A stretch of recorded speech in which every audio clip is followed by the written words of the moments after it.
lines composed of few miles above Tintern Abbey.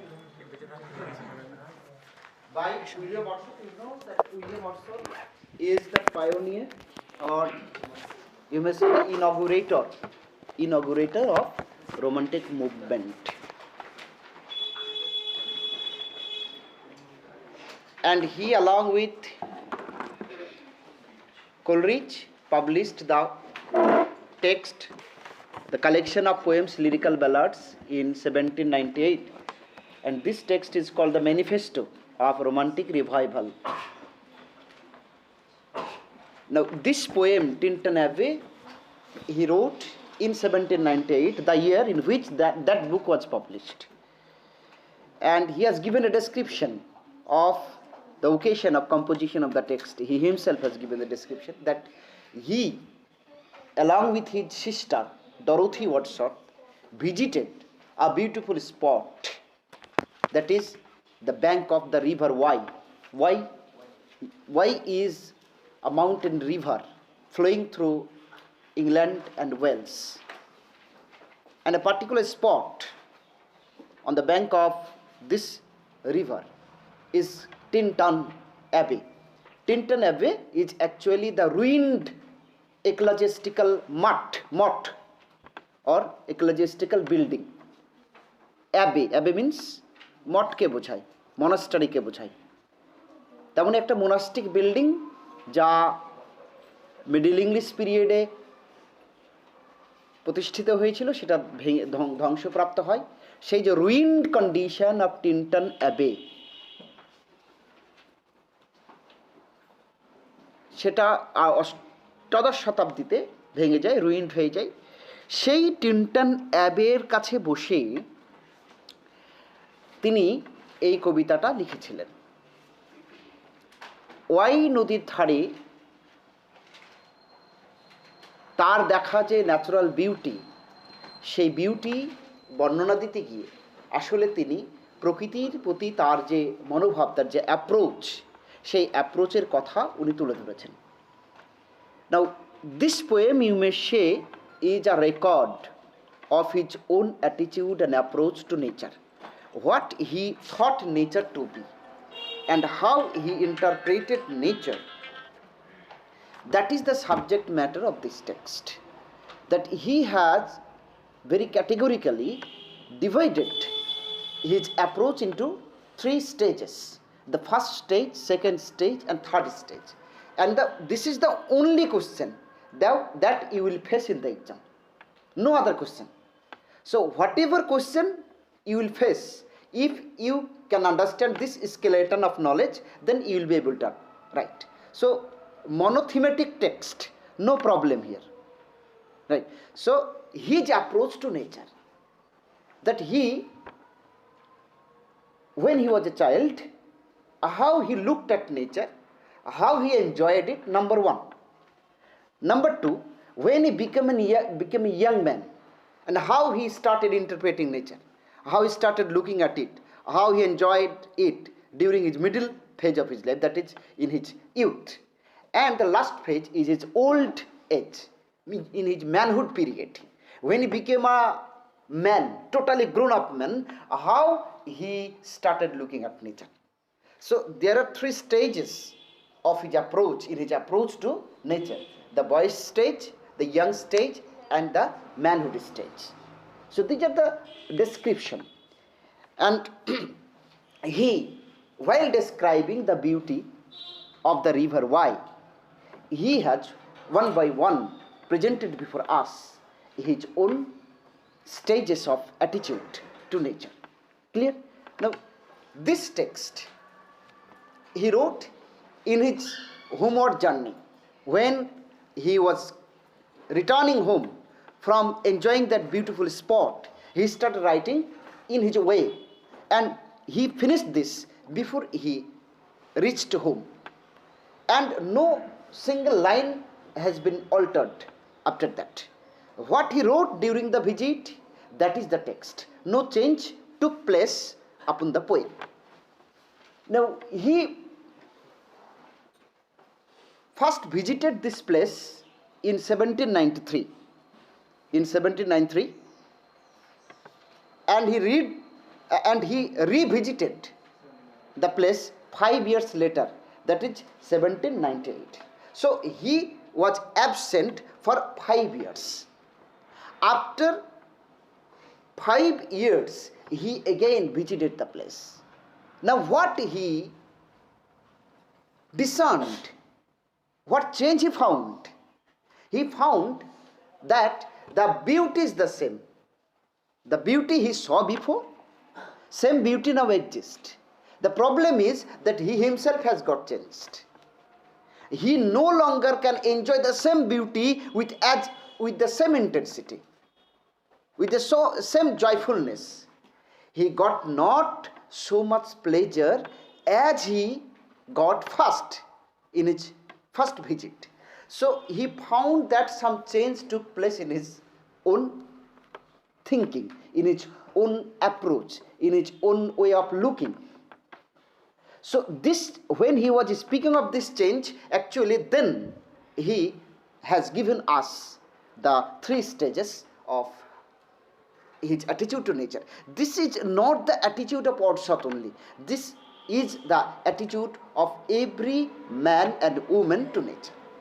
That when you are a boy, how you enjoy. When you are young, how you enjoy. And when you are a man, how you enjoy. These are the 3 levels, 3 parts of his approach to nature. Now start reading the text. একটু দ্রুত পড়ে যে 5 years have passed. Now you know what 5 years refer to here. 5 years means the 5 years between 1793 and 1798. These 5 years have passed. Please try to understand. 5 summers, the same thing. 5 years, 5 summers with the length of 5 long winters. So winter is there, summer is there, years is there. The same words, the same meaning but different words. Same product but different packets. So with the length of 5 long years. 5 long years. So when he speaks of winter, he uses the term long. First he says 5 years, then he says 5 summers, the same thing but for the whole. Now he winters, but he adds another word, the long winters. So winter is a period which is very painful to the people of England. So the pain giving time is described to be lengthy. The time doesn't go when it brings pain, but when you are in a very happy mood, the time flies like birds. But when you are in a sad mood, the time cannot go. Time does not want to go. Time lingers. So winter is called long winter. So long 5 years have elapsed after he visited the Wye river for the first time, and again I hear means again I see. Again I hear means again I see. So hearing and seeing and touching the same thing. Hearing, seeing, touching, smelling, same thing. And hearing is a sense, touching is a sense, and seeing is a sense. When you say that I see, it means you hear. And when you say I hear, in poetic sense. So the poet says, I hear once again these waters. So he is listening to the waters, hearing the waters, or he is seeing the waters. Both he is doing. He is enjoying the sound created by the flow of the water. And he is also enjoying the beauty of the flow of the water. So he is enjoying both the beauty of the sound and the beauty of the scene. So these waters is like a plural. Waters means the waters coming from different fountains of the mountain. Different fountains of the mountains. The water cannot be plural in form. But if there are so many sources of water, then you can say waters. As you can say that the waters of the sea, but you cannot say that waters of the pond. Waters of the pond you cannot say. In river, there are the multiplication of different sources. In the seas, there are so many waters coming from so many sources. So the sea water you can say waters. And here the poet is speaking of the river water. The water of the river Wye. Because this river has been created because of the mixing of different fountains. So the waters from different fountains are rolling here, are moving here, are flowing here. So the waters rolling from their mountain springs, the coming from the fountains with a soft inland murmur. Inland murmurs mean the murmuring sound means very smoothing sound, sleep inducing sound that you can love, you love to listen to. So inland means the moving through the middle of the land. Inland also means far away from the sea, far away from the sea. So inland murmur means very attractive, slow sounding murmuring that induces happiness within you, that brings comfort in your mind. So this inland murmur means the Oi river.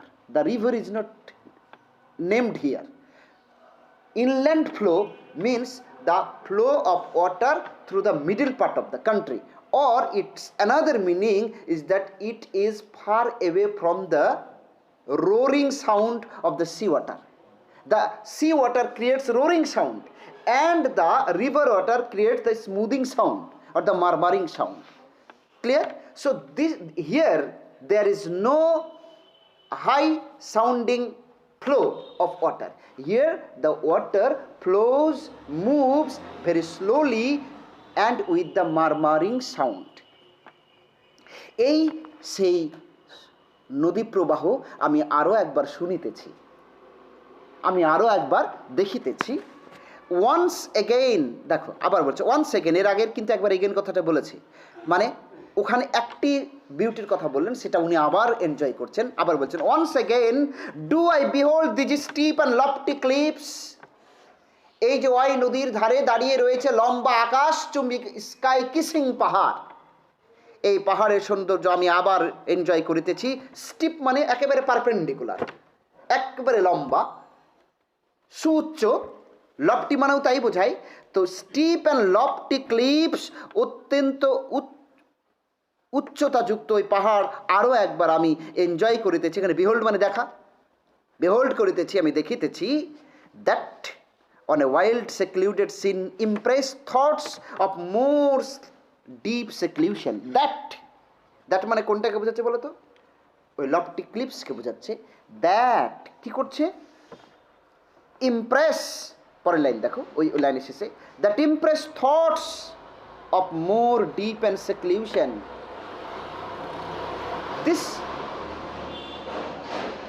This towery cliff, this towery hill, if you look at it, it gives you an impression of solitude, an impression of solitariness, an impression of loneliness. And the wild secluded scene, and this is a secluded scene, means this place is totally depopulated. No human being treat here, no human being live here. So this place, which is free from any human being, creates a sense of remoteness within your mind, sense of remoteness. Now any thing which is very high gives you a sense of seclusion, it gives you a sense of isolation. So this high cliff creates in the mind of the poet a seclusion, an isolation, a difference, a remoteness, a loneliness, a solitude or solitariness. And William Wordsworth was a lover of solitude, lover of loneliness, lover of solitariness. For example, you have read his poem Daffodil. There he says, I wandered lonely as a cloud. So lonely, this word lonely and seclusion, isolation is very favorite to him. And in another poem, you know that a solitary river, the very term, very title of the word is solitary. And he said, behold her single in the field. The word single, solitary and lonely, this refers to seclusion or isolation or loneliness. So the poet, the lover of loneliness, lover of solitude, he says that when you will look at these lofty cliffs, you will give you a sense of remoteness, it will give you a sense of solitude and solitariness. So this gave to the poet's mind, this solitude was created in the mind of the poet, and it gives you thoughts of more deep and seclusion. If you go to a secluded place, that you will create thought of seclusion, thought of loneliness, solitariness. And connect the landscape with the quiet of the sky. Connect the landscape. This cliff seems to be the linker between the landscape and the skyscape. This cliff seems to be the connector between the landscape and the skyscape. Quiet of the sky, solitude of the sky, and the solitariness of the sky, or the serenity and soundlessness of the sky. The day is come when I again repose here. Again the word again. He once said, once again I hear. Then he says, once again do I behold. Now he says, the day is come when I again repose here. Abaro, I am taking rest. I am taking rest. Once 5 years before, I saw the beauty of the rolling water. 5 years before, I saw the beauty of the lofty and steepy cliff. 5 years before, I once took rest here. Once again, this day, today, I am taking rest under this dark sycamore. এই ডুমুর গাছের তলায় বসে আবারও আমি সেই বিউটিগুলি enjoy করিতেছি, যে বিউটি 5 বছর আগে আমি এনজয় করেছিলাম। অ্যান্ড ভিউ, যা আমি আগে করেছিলাম, sitting under the dark sycamore, I once enjoyed this beautiful scenery.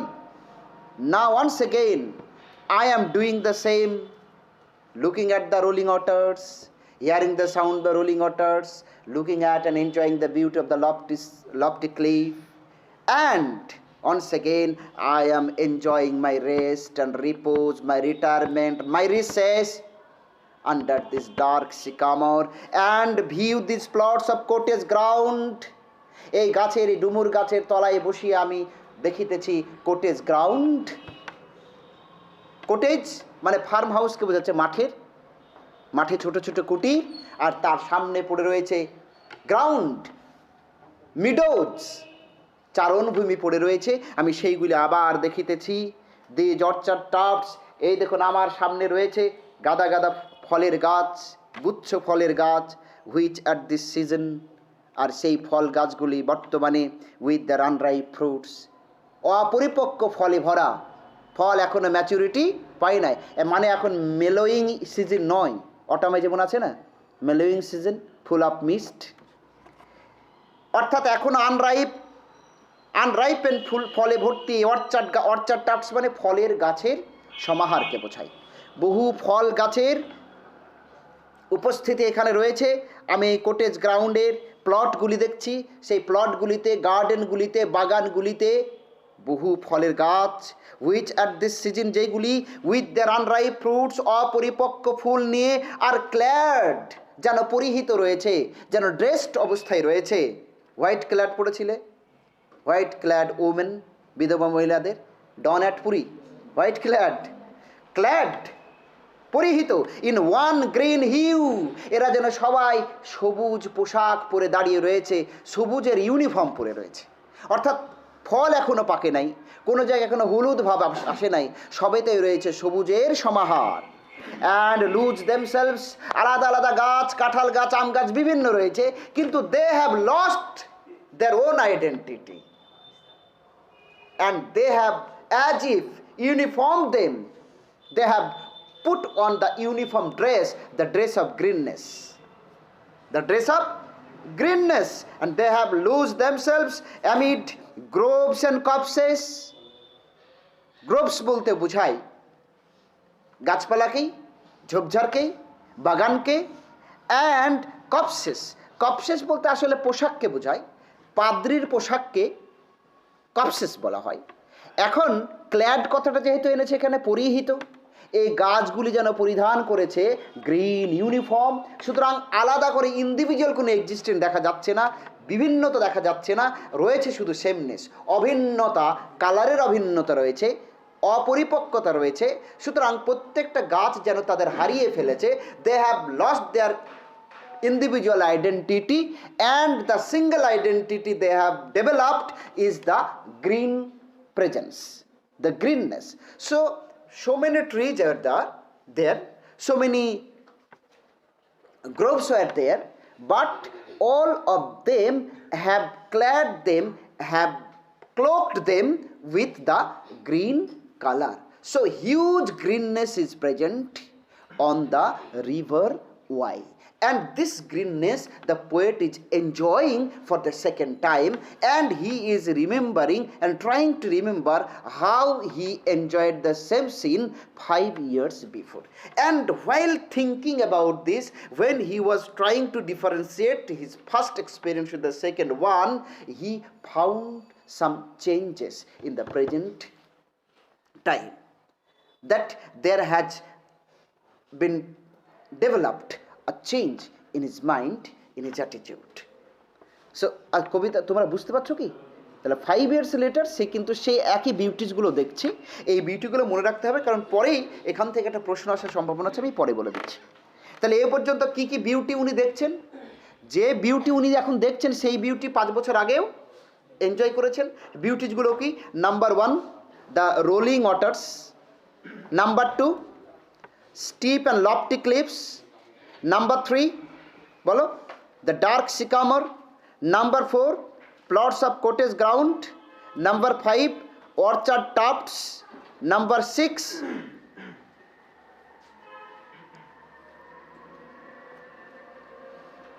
এরপর আসছে নাম্বার 6। 1 সেকেন্ড, হ্যাঁ বলো।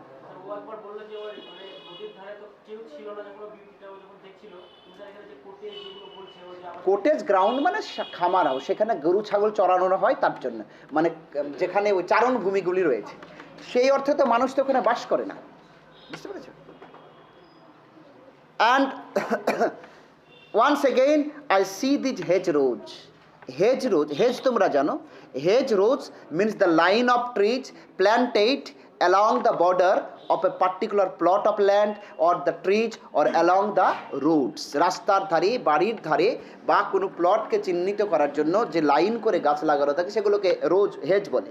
তো these hedgerows, hardly hedgerows, আপনি ঠিক এগুলোকে হেজ রোজ বলতে পারবেন না, কারণ হেজ রো বলতে বোঝায় যেখানে মানুষের টাচ রয়েছে, মানুষ যেটাকে মাঝে মাঝে প্রুনিং করে, কাটিং করে, সাইজ করে, এখানে সেই অর্থে হেজ রোজ নয়। কিন্তু আপনার যদি চোখ থাকে তাহলে আপনার মনে হবে হেজ রোজ, তবে যদি আপনি মানবিক দৃষ্টিতে, রিয়াল দৃষ্টিতে দেখেন তাহলে দেখবেন এটা সেই অর্থে হেজ রোজ নয়, কিন্তু গাছের লাইনগুলি এমন করে রয়েছে আপনি কিছুটা ভাবতে বাধ্য হবেন এগুলো hedgerows. Little lines of sportive wood run wild, গাছের ছোট ছোট লাইনগুলি স্পোর্টিভ উড, স্পোর্টিভ মানে প্রাণবন্ত গাছগুলি, স্পোর্টিভ ওভার গ্রোথের শিকার মারাত্মক বৃদ্ধি যে গাছে, সেই ওভার বৃদ্ধির শিকার গাছগুলি রান ওয়াইল্ডলি, বেপরোয়াভাবে বেড়ে চলেছে, বেপরোয়া বৃদ্ধির শিকার এই গাছগুলি। দিজ সেই গাছগুলি আমি দেখছি, দিজ প্যাস্টোরাল ফার্ম, এই দেখো প্যাস্টোরাল ফার্ম যে কথাটা বলা হচ্ছে, খামার, green to the very door, যে খামারের একেবারে দরজা অব্দি সবুজে ঢেকে গেছে, and wreaths of smoke sent up, এবং আপনি লক্ষ্য করুন গাছের উপর দিয়ে ধোঁয়া উঠছে, ইন সাইলেন্স, একেবারে নিশ্চুপে, silently from among the trees, গাছের ভেতর থেকে, গাছের তলা থেকে ধোঁয়া উঠছে। এখানে যে ছবিটা এসেছে, তাহলে পরে বর্ণনা দিতে 6 নম্বরে আমরা যেটা পেলাম সেটা হচ্ছে হেজ রোজ, তাই তো? হেজ রোজ যে গাছগুলি ওয়াইল্ডলি ডেভেলপ করেছে, মারাত্মক ওভার গ্রোথের শিকার হয়েছে, সেই গাছগুলি, এটা হচ্ছে 7 নম্বরে। তারপর দেখলাম 7 নম্বরে কি, দিজ প্যাস্টোরাল ফার্মস, যে ফার্মসগুলি গ্রিন টু দ্য ভেরি ডোর, মাঠের ভেতরে যদি কুটির থাকে বা কুড়ো ঘর থাকে, তাহলে সেই কুড়ো ঘরের আচ্ছাদিত হয়ে যায় কি দ্বারা? বিভিন্ন সবুজ ঘাস দ্বারা, লতা পাতা দ্বারা। তো উনি যেটা বলতে চাইছেন, to the very door means even the cottage is surrounded with the greenness. To the very door, এটা 7 নম্বর। আর একটা হচ্ছে রেথস অফ স্মোক, ধোঁয়ার কুণ্ডলি উঠছে। কোন দিক দিয়ে, কোথা থেকে দেখা যাচ্ছে? From silence and silent, from among the trees, গাছেদের মধ্য থেকে, অর্থাৎ গাছের তলায় আগুন জ্বালানো আছে আর উপর দিকে ধোঁয়া উঠছে, সেটা দেখা যাচ্ছে। With some uncertain notice. Uncertain notice means you cannot find the source of the smoke, source of the cloudy movement of the smoke, but you can notice that on the toppest part of the trees there are smoke, there are the wreaths of smoke, ধোঁয়ার কুণ্ডলী সেখানে লক্ষ্য করা যাচ্ছে। হতে পারে as might seem, মনে হচ্ছে যেন of vagrant dwellers, কোনো ভুয়াবহুরে হয়তো গাছের তলা আগুন ধরিয়েছে, in the houseless woods or of some hermits cave, অথবা এখানে কোনো মঙ্ক রয়েছে, কোনো সন্ন্যাসী রয়েছে, where by his fire the hermit sits alone, যেখানে ভবঘুরে হোক অথবা কোনো হারমিট হোক, যেই আগুন জ্বালাক না কেন, আগুন জ্বালানোর বিভিন্ন কারণ হতে পারে। হয়তো সে ঠান্ডার থেকে নিজেকে একটু অব্যাহত দিতে চাইছে, অথবা মশা তাড়াতে চাইছে, to keep the mosquitoes away from him, or he is warming himself by this fire. So the fire is there, so smoke must be দেয়ার।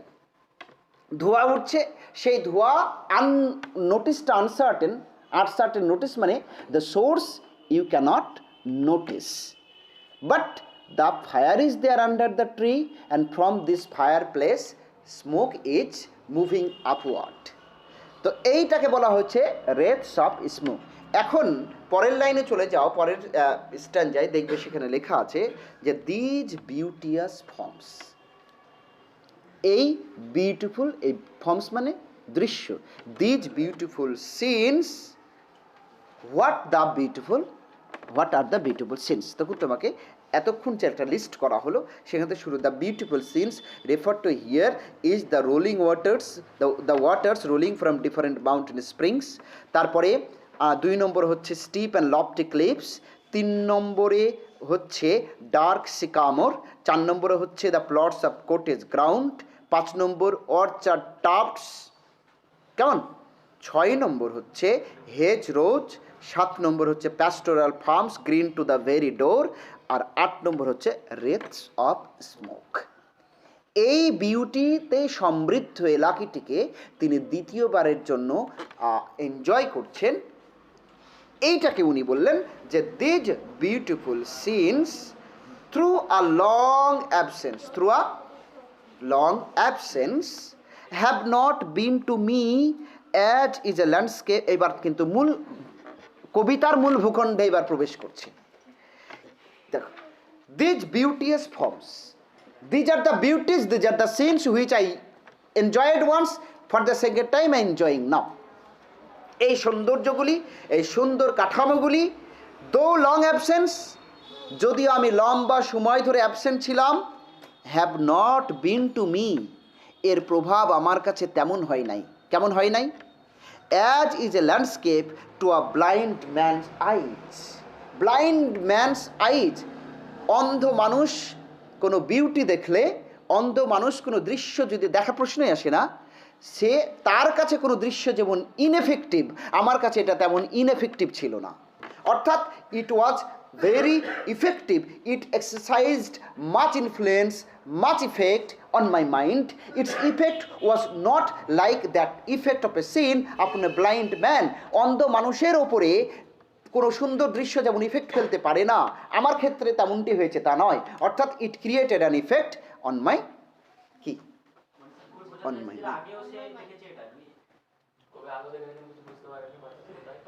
না না তা নয়, না আগেও ফিল করেছেন, ওই ফিলিংসটাই তো উনি ডিফারেন্সটা বুঝবেন, যে উনি যে সময় এসেছিলেন তিনি ইয়াং ছিলেন, এখন 5 বছর অতিক্রান্ত হয়েছে, এখন উনি ফিল করছেন, কিন্তু ব্লাইন্ডস ম্যান বলতে উনি শুধুমাত্র এখন যে তিনটে, উনি যে সময়ের কথা বলছে ওটা হচ্ছে তার মিডল স্টেজ অ্যাটিটিউডের।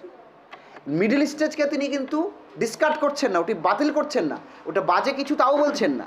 উনি যেটা বলতে চাইছেন, yes I had my eyes to see the beauty, I had my eyes, I had my mind to realize the beauty.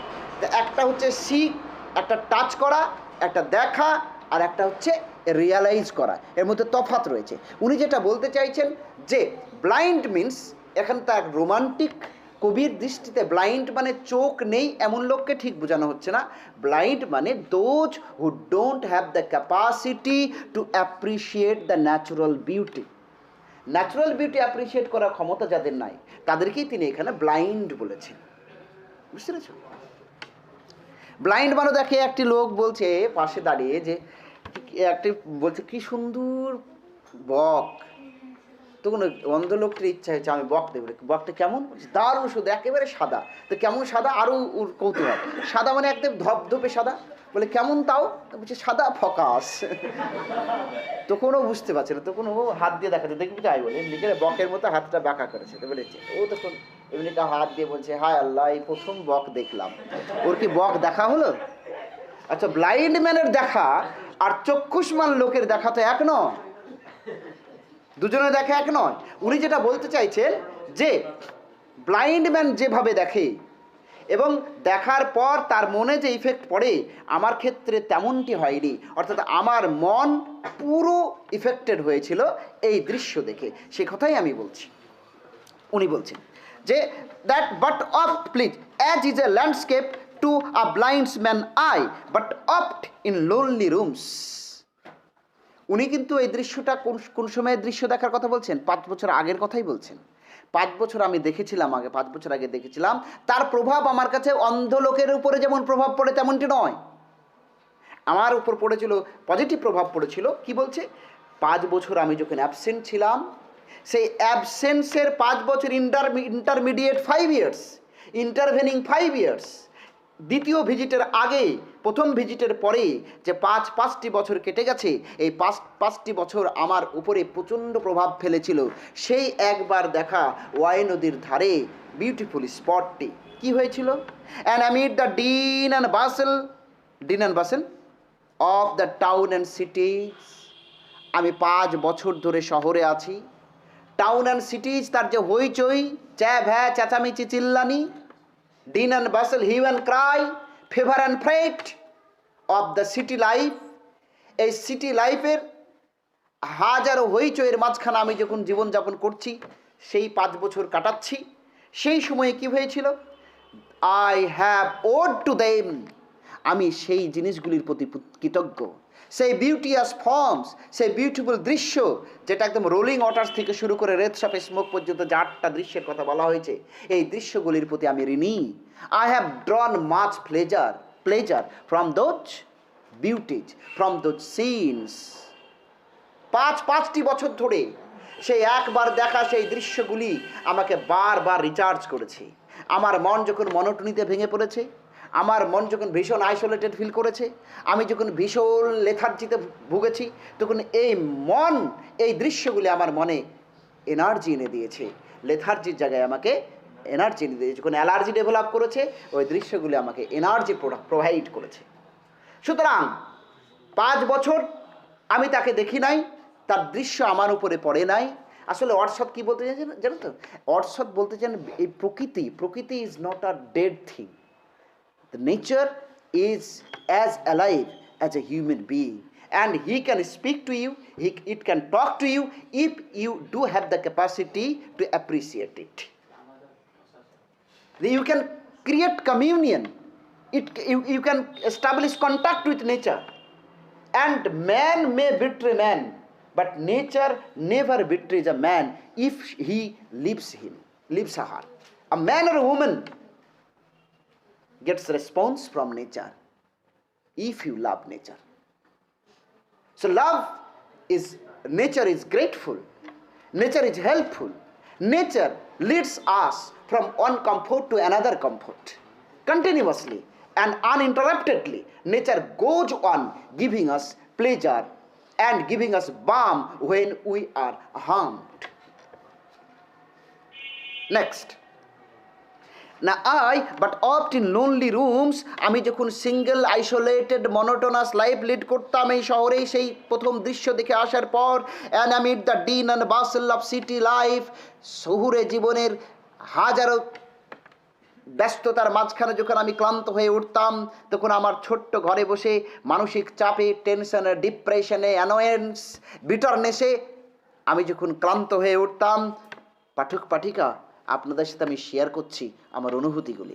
সেই সময় I have owed to them, তখন আমি তাদের কাছে কত ঋণ যে পেয়েছি, তাদের কাছে কত শক্তি যে পেয়েছি। হে দেম মানে কোনগুলিকে বোঝানো হচ্ছে? ওই beauteous forms, those beauties that I once enjoyed in hours of weariness, চরম ক্লান্তি, চরম মনোটনি, চরম হতাশা এবং ডিপ্রেশন যখন আমাকে ছেকে ধরতো চারিদিক থেকে, জীবনের রূঢ়তা যখন আমাকে ছেকে ধরত, বাস্তবতা যখন দাঁত নখ বের করে আমাকে আক্রমণ করত, তখন আমি তাদের কাছে ঋণী, আমি স্বীকার করছি তাদের কাছে ঋণী। সেগুলো আমাকে কি প্রোভাইড করেছে? 1 নম্বর, সেন্সেশন, সুইট সেন্সেশন, মানে সুইট সেন্সেশন। সেই চরম বিভ্রান্তি, কনফিউজড, মনোটোনাস এবং একেবারে যখন আমি পাজলড অবস্থায় পড়ে যেতাম, আর যখন আর কোনো ভালো লাগার কোনো সোর্স খুঁজে পেতাম না, তখন মেন্টালি আমি আবার জার্নি করতাম সেই ওয়াই নদীর ধারে, আবার ভিজিট করতাম মনে মনে। মেন্টাল ভিজিট আমার ঘটতো, স্পিরিচুয়াল ভিজিট হতো, বা বলতে পারেন এক ধরনের স্পিরিচুয়াল পিলগ্রিমেজের মতো করে আমি সেখানে যেতাম এবং সেখান থেকে আবার ড্র করে আনতাম সেই আনন্দগুলি, যে আনন্দটা আমাকে একসময় খুবই উৎফুল্ল করেছিল, আমাকে প্রফুল্ল করেছিল, আমাকে অত্যন্ত জয়ফুল মুড প্রদান করেছিল।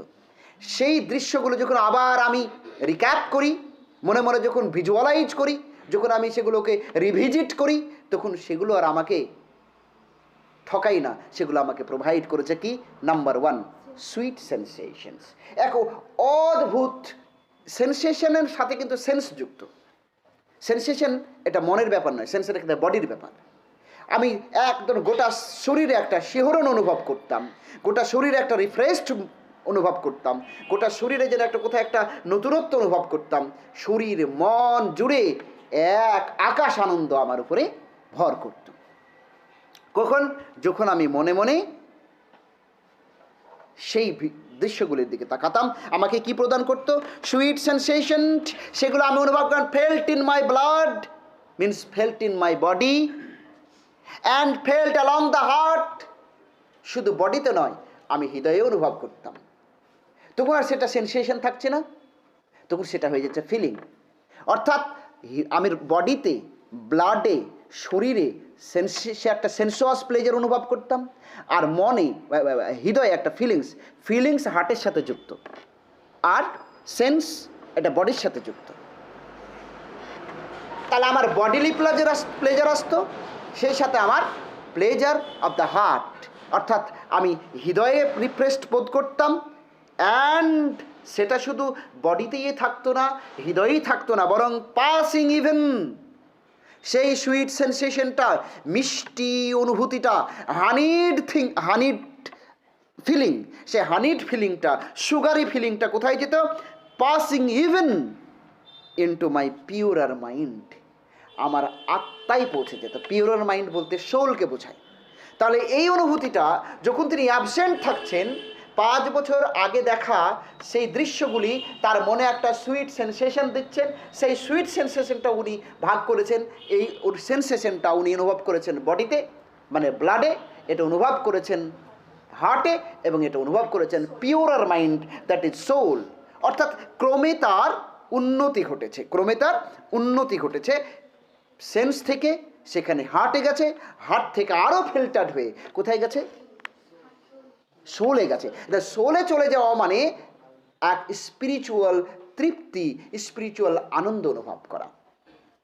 ঠিক একই ভাবনা তার একটা কবিতা ইমর্টালিটি ওড, তিনি সেখানে দেখিয়েছেন ছোটবেলা থেকে এক বাচ্চা ছেলে ক্রমে প্রকৃতির সাথে তার সংযুক্তি আসে, এভাবে এই সংযুক্তি আস্তে আস্তে আস্তে আস্তে আস্তে আস্তে বিভিন্ন ক্ষেত্রে পরিবর্তন হয়, বিভিন্ন স্টেজ পরিবর্তন হয়। একজন শিশু, মেয়েরা ছেলেরা ছোট্টবেলায় যে পুতুল নিয়ে খেলতো, পুতুল সাধারণত মেয়েরা পুতুল নিয়ে খেলে, পুতুল নিয়ে যে মেয়ে খেলতো তখন ওই পুতুলটাই তার কাছে জীবনের সব, পুতুল কেড়ে নিলে তার জীবনটাই যেন চলে যেত। তারপর এখন বড় হয়, সে যখন বালিকা হয়ে যায়, সে যখন ইয়াং হয়ে যায়, তখন সেই পুতুল ওর হাতে ধরে দিলেও কিন্তু সে আর পুতুল খেলতে চায় না। তখন তখন জানতো পুতুল দরকার। Sensation sweet, sweet sensation, felt in the blood, felt in the heart and felt in the soul. Clear? অর্থাৎ তার শরীর, মন, আত্মা সর্ব জায়গায় তার একটা সুইট ফিলিংস, সুইট একটা ফ্লো প্রবাহিত হতো। অর্থাৎ অ্যাবসেন্স থাকাকালীন এই 5 বছর আগে দেখা ওয়াই নদীর ধারে সুন্দর বিউটিফুল স্পটগুলি তার মনে কি দাগ ফেলেছিল, এখান থেকেও প্রশ্ন তোমাদের, তার জন্য আমি সজাগ করে রাখছি, প্রশ্ন কোথা থেকে হতে পারে। বিউটিয়াস ফর্মস এই লাইনটা কোট করে দিল, কারণ ছোট টেক্সট তো খুব সম্ভাবনা আছে লাইন কোট করে দেওয়া, তখন বিপদে পড়ে যায়। ছোট টেক্সট, তার জন্য আমি মনে করলাম যে এটা পড়িয়ে দেওয়াই ভালো, যেন তো আরও ক্লিয়ার ভেতরে একটু ঢুকতে পারবে, আনসার লিখতেও সুবিধা হবে। নিশ্চিত করতে হবে তোমাদের যে টিনটন অ্যাবে থেকে তোমরা আনসার লিখবেই, বুঝতে পারলে? তাহলে একটা পেয়ে গেলে, দুটোর মধ্যে আর দুটো চাইল্ড, ওই যে ওই যে চাইল্ড হ্যারোল্ডস পিলগ্রিমেজ যেটা, সেখান থেকে একটি, আর ফ্র্যাঙ্কেনস্টাইন থেকে একটি। এখন হতে পারে ফ্র্যাঙ্কেনস্টাইন থেকে দুটো পড়ছে, বাইরন থেকে একটা, টিনটন অ্যাবে থেকে একটা, হতে পারে এখান থেকে কোনো একটাই দুটো করে পড়ে যাচ্ছে, হিসাব তো নেই। সুতরাং এখান থেকে একটা তুমি কনফার্ম হয়ে গেলে বাকি একটা ওই দুটো থেকে করে নিতে হবে। এখন ওয়াটসঅ্যাপ একদম তোমাকে আইডিয়াটা রেখে দিতে হবে যে 1793 সালে একবার ভিজিট করেছিলেন উনি, যখন রিভিজিট করলেন 1798, মাঝের যে 1798 মাঝের যে 5 বছর, সেই 5 বছরে প্রথম ভিজিটের প্রভাবটা কী পড়েছিল, এটা একটা প্রশ্ন। দ্বিতীয়বার ভিজিট করতে এসে তিনি কি কি পরিবর্তন লক্ষ্য করলেন, সেটা একটা প্রশ্ন। বা হতে পারে যে গোটা টেক্সটটাতে তিনি প্রকৃতির প্রতি তার যে অ্যাটিটিউড প্রকাশ, এটাই মূল প্রশ্ন। আর প্রকৃতির প্রতি তিনি যে অ্যাটিটিউড প্রকাশ করেছেন, সেই অ্যাটিটিউডের বিভিন্ন লেভেলগুলি যেমন করে তিনি বলেছেন তুমিও বলো, বুঝতে পেরেছো? তখন তোমাকে বলতে হবে, দেখো, along the heart and passing even into my purer mind, এবার উইথ ট্র্যাঙ্কুইল রেস্টোরেশন। তো রেস্টোরেশন মানে কি? পুনঃস্থাপিত। কি পুনঃস্থাপিত হচ্ছে? Tranquillity, serenity, balance, equilibrium, normalcy. সে মনটা যখন অ্যাবনর্মাল হয়ে উঠতো, মনোটোনাস হয়ে উঠতো, ডিস্টার্বড হতো, ইন্টারাপ্টেড হতো, বা ভীষণ দুশ্চিন্তাক্রান্ত হতো, ডিপ্রেসড হতো, অথবা ডেসপন্ডেন্সি ডেভেলপ করতো মনের ভেতরে, টেন্সড হতো, তখন সে মনে মনে through in mind he use to go back to the beautiful scenes once he enjoyed in 1793 when he visited the Wye river. সেইগুলিকে মনে মনে যখন দেখতো, সেই দেখাগুলির প্রতি, সেইগুলি তার উপরে যে ইফেক্ট ফেলেছিল, এই ইফেক্টের প্রতি তিনি কত কৃতজ্ঞ, তাই তিনি বলছেন যে I ode much to them, আমি তাদের কাছে অনেক ঋণী ছিলাম। Why it first gave me the sweet sensation. মনে রাখবে, প্রথম চলছে সুইট সেন্সেশন। কি জন্য উনি ঋণী? Sweet sensation felt in the body, felt in the heart, felt in the purer mind. ফলত এইগুলি বডি, আত্মা এবং মনে বয়ান্ত রিএস্টাবলিশ করতো, রেস্টোর করতো, পুনঃস্থাপিত করতো the tranquillity, the desired happiness, the desired serenity, smoothness, uninterruption, undisturbance. অর্থাৎ যে কারণে তিনি মনে মনে চেয়েছিলেন তার প্রেমিকার প্রতি, that is the nature. Orsot is the lover of nature. He is the high priest of nature. He worships nature, he loves nature, and he feels nature. He appreciates nature. এই ন্যাচারাল অ্যাপ্রিসিয়েশনের বহিঃপ্রকাশ তিনি এই কবিতার মধ্য দিয়ে দেখিয়েছেন। ফলে restoring কি রেস্টোর হচ্ছে তার মনে? Peace, normalcy, tranquillity and serenity. এবার এক নম্বর প্রভাব গেল সুইট সেন্সেশন। আর কি পেতেন যে জন্য তিনি সে তার কাছে ঋণী মনে করছেন? তিনি কেন গ্রেটফুল, কেন তার প্রতি কৃতজ্ঞ নেচারের প্রতি? অ্যাবসেন্স থাকার কালেও তিনি পেলেন সুইট সেন্সেশন। তা তাকে কি প্রদান করলো? শরীর মন আত্মা জুড়ে কি রেস্টোর করলো? তার পিস এবং শান্তি, পিস বা সেরেনিটি। এবার বলো তো কোনো কি ক্ষতি অসুবিধা? প্রেমিকা মানে কি? তুমি প্রেমিকা মানে আসলে তুমি যদি ভালো করে, ভালোবাসা কথাটা মাকেও তো ভালোবাসা যায়, বোনকেও ভালোবাসা যায়, ভাইকে, সবাইকে ভালোবাসা যায়। ভালোবাসার ম্যাথমেটিক্যাল ডিভিশন হয় না। ভালোবাসা কথাটা আমব্রেলাটার, ভালোবাসার টার্মটা হচ্ছে আমব্রেলাটা। এটাকে তুমি যেখানে যেভাবে কাজে লাগাতে পারো, তাই না? তোমার ভাইকে যখন তুমি বলবে যে আই লাভ ইউ, তার মানে এই নয় তোমার স্ত্রীকে বা তোমার প্রেমিকা যখন বলবে যে আই লাভ ইউ, এক জিনিস নয়। বিলাভেড মাদার হয়, বিলাভেড ওয়াইফ হয়, কিন্তু দুটো কি এক? বিলাভেড ফাদার হয়, বিলাভেড হাজব্যান্ড হয়, দুটো এক নয়। বাবা প্রতি যে প্রেম সেটা এক ধরনের প্রেম, প্রেমিক প্রেমিকার প্রতি যে প্রেম সেটা আলাদা প্রেম। কিন্তু জেনারেল একটা ফিলিংস থাকে যেটা, সেটা ভালো লাগা। সেই ভালো লাগাটার বিভিন্নতা রয়েছে, বিভিন্ন পরিমাপ রয়েছে। তো যাকে সেটা আলাদা বিতর্কিত বিষয় বটে। With tranquil restoration feelings too, এবার দেখো দারুণ কথা বলছে, ফিলিংস টু, ফিলিংস টু। আসলে একটা নন ডিটেল টেক্সট বলে আমি ততটা করে পড়াচ্ছি না, উপরে উপরে যাচ্ছি। ফিলিংস টু, ফিলিংস টু, আরও কিছু অনুভূতি যার জন্য আমি তাদের প্রতি কি কৃতজ্ঞ। I am grateful to them because when I was absent from them and when I got disturbed in the din and bustle of the city life, when I got depressed and tensed, I went back to the scenes I enjoyed on the river. Why? And those scenes give me something which I can't forget. What the things they give?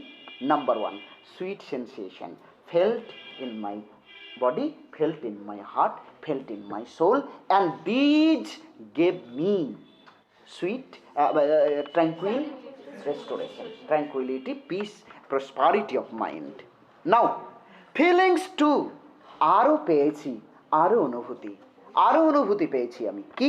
feelings too of unremembered pleasure, unremembered pleasure, যে আনন্দের কথা মনে নাই কিন্তু ফিলিংসগুলো আছে। মানে when and how I got the pleasure I can remember the occasion, but I can remember only the pleasure. কোথায় জানি এর আনন্দটা পেয়েছিলাম, কিন্তু কবে, কোন পিকনিকে, এটা মনে নাই। বুঝতে পেরেছি, কিন্তু একটা আনন্দ পেয়েছিলাম।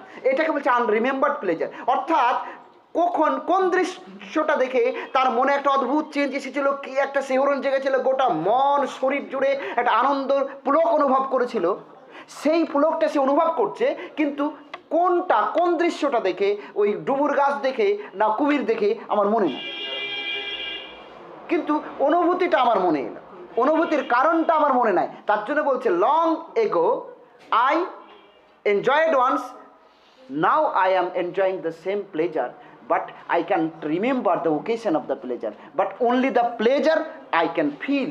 বুঝতে পেরেছো? আনন্দটা রেডিমেড পেয়ে যাচ্ছে, কিন্তু আনন্দের কারণ কখন, প্লেস কোন জায়গাটা বা সময় কখন, তার মনে পড়ছে না। তাহলে বুঝতে পারলে আনরিমেম্বার্ড প্লেজার কি? আনরিমেম্বার্ড প্লেজার মানে pleasure the occasion of which cannot be remembered, cannot be called for, কি জানো, cannot be called up. Such perhaps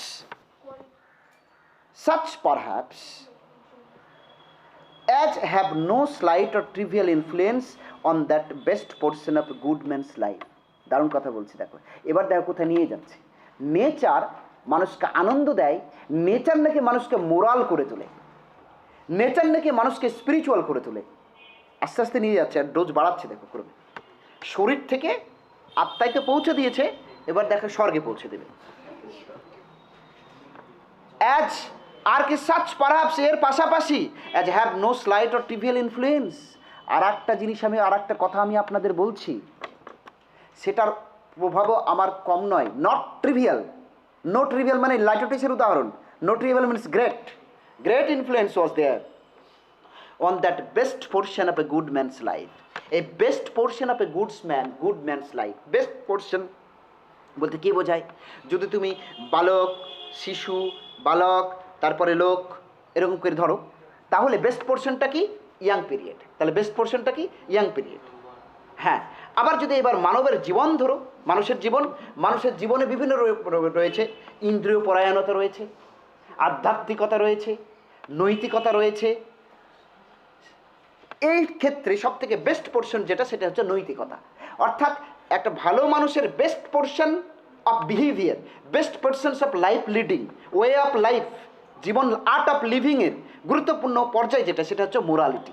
আর এমনি জীবন্ত মানুষের বেঁচে থাকা, বেড়ে ওঠা, এর প্রধান অংশ হচ্ছে যৌবন। তাহলে এই বেস্ট পোর্শন বলতে দুটো হতে পারে।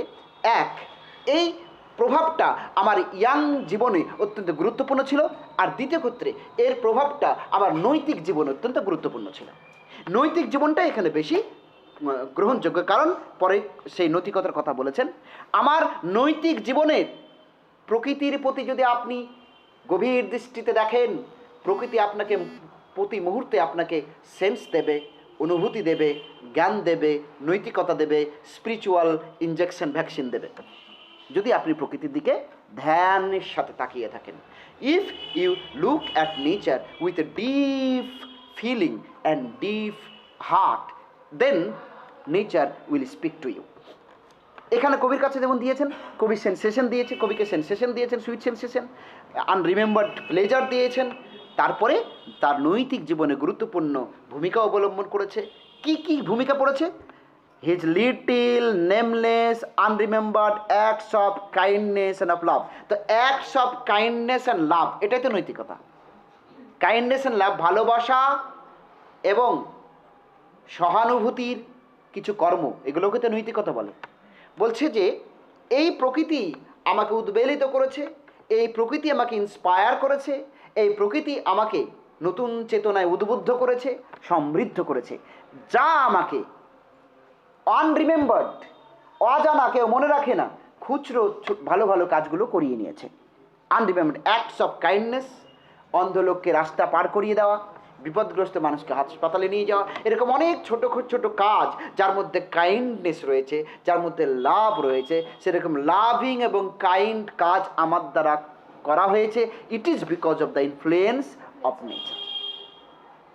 If you be natural, love will automatically come to your mind. If you are natural, sympathy will come to you. Say you are natural means you are a down to earth man, you are a very simple man, you are a man full of the human milk of human kindness, you are a man full of sympathy, empathy, love and kindness. Cruelty will not be there, mercilessness will not be there, because nature does not teach one to be cruel, rather she teaches you to be a good man and a good woman. তার জন্য উনি good man's বলেছেন, আমার good man's life. যে প্রকৃতিকে ভালোবাসে সে already good man, এবং তার জীবনেই কেবলমাত্র কি পড়তে পারে প্রভাব? কাইন্ডনেসের প্রভাব পড়তে পারে, লাভ, ভালোবাসার প্রভাব পড়তে পারে, এবং সে নেমলেস, আনরেকগনাইজড কাজ করতে প্রস্তুত থাকে, যার কোনো রেকগনিশন সে পাবে না। কারো কাছে সে কৃতজ্ঞতা পাওয়ার জন্য কাজ করবে না, কারণ সে তার এটা নেচার হয়ে যাবে। If you love nature, it will be your nature to help others, that is nature. আর একটা মনে রাখবে, যখন রোমান্টিক পিরিয়ডরা বলে, রোমান্টিক পিরিয়ডের কবি লেখকেরা নেচারকে ভালোবাসতেন। এই নেচার মানে শুধুমাত্র গাছ, ফল, ফুল, প্রকৃতির সৌন্দর্য, এটাকে নেচার বলেনি। এই নেচার মানে হচ্ছে simple and basic nature of human being. যারা নেচারের কাছে থাকে তারাই ন্যাচারাল মানুষ, যারা নেচারের কাছে থাকে তারাই ন্যাচারাল মানুষ। The man who is free from the customs, conventions and artificiality of society, তখন সে ন্যাচারাল থাকে। আজও আদিবাসী লোকগুলো ন্যাচারাল, এবং তাদের মতো ভালো মানুষ আর জগতে নেই। কারণ কি? তারা প্রকৃতির কাছে থাকে, প্রকৃতি তাদেরকে ডোসাইল করেছে, প্রকৃতি তাদেরকে ওবেডিয়েন্ট করেছে, প্রকৃতি তাদেরকে লাভিং করেছে, প্রকৃতি তাদেরকে কাইন্ড করেছে, kind hearted. they don't know how to cheat, they can't think of cheating. অর্থাৎ they are continuously getting cheated, but they cheat not, but they are continuously getting cheated. Why? Because they live in the lap of nature, they live in the apron of nature. প্রকৃতির আঁচলের তলায় তারা থাকে। সুতরাং সেখান থেকে nature যা, তারা সেই নেচার ডেভেলপ করেছে। তার জন্য ওয়ার্ডসওয়ার্থ নেচার বলতে গ্রাম্য লোকের মানুষের প্রকৃতিকে বলেছেন। মানুষের যে প্রকৃতি সেটাও nature, that is the basic nature. Simplicity, love, kindness, fellow feeling, mutuality, friendship, এগুলোকে উনি সেলিব্রেট করেছেন তার কবিতার মধ্যে দিয়ে। তাহলে nature means the basic nature of human being. মানুষ যতক্ষণ ন্যাচারাল থাকবে ততক্ষণ সে কি থাকবে? সিম্পল থাকবে, ততক্ষণ সে সুন্দর থাকবে। তো বলছে of little kindness and of লাভ নর লেস। পাঠক পাঠিকা, এরপরেও কিন্তু একটা কথা আপনাদের বলবো, এইটা গ্রহণ করার জন্য আপনাদের শীত দ্বারা খাড়া করে বসতে হবে, নইলে হয়তো আপনারা আমার কথা বিশ্বাস করতে নাও পারেন। এই অবধি হয়তো আপনারা বললেন কোনো প্রবলেম নাই, ঠিক আছে, সুইট সেন্সেশন বলছেন ঠিক আছে, আপনার সুগারি ফিলিংগুলি পেয়েছেন, মেনে নিলাম। তারপর বলছেন ট্র্যাঙ্কুইল রেস্টিরেশন, মেনে নিলাম। তারপর বলছেন নৈতিক প্রভাব, মেনে নিলাম। এরপর আমি একটা কথা বলবো, এটা আমারই সন্দেহ হচ্ছে আপনারা মানবেন কিনা। কবি নিজেই বলছেন, পরে উনি নিজেও সন্দেহ প্রকাশ করে আবার একটু চেঞ্জ করেছেন, বুঝতে পেরেছো? তো বলছে এবার যেটা বলবো গুরুত্বপূর্ণ কি, যে নর লেস, এর থেকে কম নয়। এতক্ষণ যা বললাম তার থেকে কম নয়। তার থেকে কম নয় মানে কি? সুইট সেন্সেশনের থেকে কম নয়। Influence on the best portion of life, তার থেকে কম নয়। সেটা কি? আই ট্রাস্ট, আমার তো তাই বিশ্বাস। এবার যেটা বলবো সব থেকে দামি, to them I may have owed another gift. আমি তাদের কাছ থেকে এর থেকে গুরুত্বপূর্ণ একটা গিফট পেয়েছি। That gift is the lift to go to heaven. কিভাবে? Of aspect more sublime. এবারে যেটা বলবো আরো সাবলাইম, আরো গুরুত্বপূর্ণ, আরো তাৎপর্যপূর্ণ, আরো আকর্ষণীয় প্রভাব। সেটা কি? হ্যাঁ বলছি, that blessed mood, that blessed mood, সেই অত্যন্ত একেবারে শান্ত মুড, অত্যন্ত একটা মিষ্টি মুড, অত্যন্ত ধন্য, ঈশ্বরের আশীর্বাদ ধন্য একটা মুড। সেই মুডের কথা বলছি পাঠক। এখন আপনারা বলবেন সে মুড আবার কী করে পেলে? দাঁড়ান বলছি। কিভাবে জানেন? প্রকৃতির প্রতি যদি আপনি গভীর মনোযোগ দেন, আমি তো প্রকৃতির কাছেও ছিলাম না, আমি তো অ্যাবসেন্ট ছিলাম, সেই সময়ের কথা বলছি। 5 বছরের অ্যাবসেন্সে আমি শহরের ক্লান্তিতে রেগে গিয়ে বিরক্ত হয়ে আমি যখন ঘরের কুটির ছোট্ট ঘরের ভেতরে ঢুকে একা একা যখন মনে মনে ভাবছিলাম, আমি তো বললাম সুইট সেন্সেশন, সুইট ফিলিং, এগুলো তো বললাম, নৈতিক প্রভাব বললাম। এবারে ওই করতে করতে জানেন তো এমন একটা মুড আমার মধ্যে ডেভেলপ করে যায়, সেই মুডের কথা বলছি। কেন এটাকে ব্লেসেড বলছি? ইন হুইচ এই মুড যখন ডেভেলপ, এটা করবেই, ক্রমে ক্রমে আপনার এই মুড ডেভেলপ করবেই। কি সেটা দিয়ে একটা ব্লেসেড মুড পাবেন, অত্যন্ত একটা শান্ত, সুস্থ, সুন্দর একটা মুড পাবেন। সেই মুডটা ইন হুইচ, সেই মুড যখন আপনি ডেভেলপ করবেন, তখন all the burden of the mystery, burden of the mystery burden of the mystery in which the heavy and the weary weight of all the unintelligible world is lightened. তারপর আপনার জীবন জুড়িয়া যে সমস্ত উত্তরহীন প্রশ্ন জেগেছে, এ অবধি বহু প্রশ্ন আপনার জেগেছে, আপনি উত্তর পান নাই। অনেক মিস্ট্রি আপনি ফেস করেছেন, সে মিস্ট্রির সলিউশন পান নাই। আনইন্টেলিজেবল ওয়ার্ল্ড, পৃথিবীর বিভিন্ন ঘটনাকে আপনার আনইন্টেলিজেবল মনে হয়েছে, আনআনসারেবল মনে হয়েছে, আনএক্সপ্লেনেবল মনে হয়েছে। এইগুলি আপনার মনে বার্ডেন ক্রিয়েট করেছিল, বোঝা ক্রিয়েট করেছিল। এটা কেন হয়, এটা কেন হয়, এটা কেন হবে? হাজারো চিন্তা ঘুরপাক খেতে খেতে আপনার মনটাকে বিরক্তিতে ভরিয়ে তুলেছিল। অনেক প্রশ্নের সমাধান আপনি পাননি, উত্তর সমাধান আপনি পান নাই। তখন মনটা বড্ড বার্ডেন্ড হতো, লোডেড হতো, ওয়েট লাগতো আপনার মাথায়, ব্রেনে। আপনার যখন ব্লেসেড মুডটা ডেভেলপ করবে না, সে ব্লেসেড মুডে দেখবেন সমস্ত মিস্ট্রি, সমস্ত প্রশ্নের উত্তর আপনি পেয়ে যাচ্ছেন এবং আপনার মনটা হয়ে যাচ্ছে কি লাইটেন্ড। অর্থাৎ যে মিস্ট্রি ডার্ক ছিল, যে প্রশ্ন অত্যন্ত ডার্ক প্রশ্ন ছিল, সেই প্রশ্ন লাইটেন্ড হয়ে যায়। বা যদি বার্ডেন ধরো, বার্ডেন কমিয়ে গিয়ে লাইট হয়ে গেল, হালকা হয়ে গেল। অর্থাৎ অন্ধকার আলো হয়ে গেল, বোঝাটা পাতলা হয়ে গেল। যদি বার্ডেন ধরো তাহলে লাইটেন মানে বোঝা পাতলা হলো। আর মিস্ট্রি আর আনইন্টেলিজেবল ওয়ার্ল্ডকে যদি ডার্কনেস ধরো তাহলে সেটা কি হলো? লাইটেন্ড হলো, আলোকিত হলো। অথবা এইগুলি তোমার মনে অন্ধকার ক্রিয়েট করেছিল, সেই অন্ধকার দূর হয়ে তোমার মনটাই লাইটেন্ড হলো। You get illuminated, you get enlightened. তুমি ইলিউমিনেটেড হলে, তুমি এনলাইটেন্ড হলে কি থেকে? সেই সমস্ত মিস্টেরিয়াস কোশ্চেনের উত্তর পেয়ে গেলে, সেই সমস্ত আনইন্টেলিজেবল, যা তোমার বোধগম্য হতো না। প্রকৃতির অনেক ঘটনা আছে যা তুমি বোধগম্য করতে পারো না, তুমি পারসিভ করতে পারো না, তোমার অনুভবের মধ্যে টাওয়ার পাই না। সেইগুলি কি হচ্ছে? ওই ব্লেসেড মুডে গিয়ে সব হুড খুলে যাচ্ছে, সব কিছু হ্যাঁ এবার বুঝেছি। বুঝতে পেরেছ? এই যে না বোঝা জিনিসটা যখন তুমি হঠাৎ আলোকিত হয়ে যাও, যখন তুমি বুঝে যাও, তখন তোমার মনে ওই সুইট সেন্সেশনের থেকেও বেশি একটা আনন্দের সঞ্চার প্রবাহিত হবে, বেশি সঞ্চারিত হবে। এই ব্লেসেড মুডটা কি?